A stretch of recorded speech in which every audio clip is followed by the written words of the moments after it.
KPI tak keberatan, tagar boikot Lesti Kejora makin kencang. Karirnya kini benar di ujung tanduk. Pasca cabut laporan Rizky Bilar terkait kasus KDRT, kini nasib Lesti Kejora bak di ujung tanduk.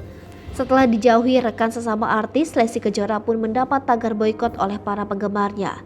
Tagar boikot Lesti Kejora ini bak menyusul Rizky Bilar yang sudah lebih dulu dipecat oleh Indosiar.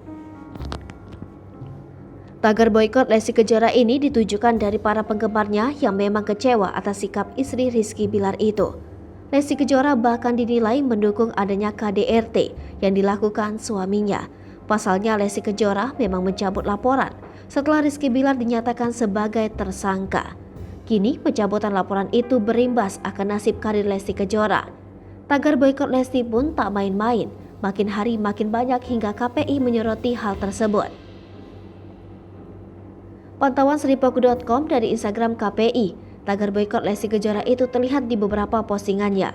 KPI akhirnya menanggapi desakan netizen tersebut.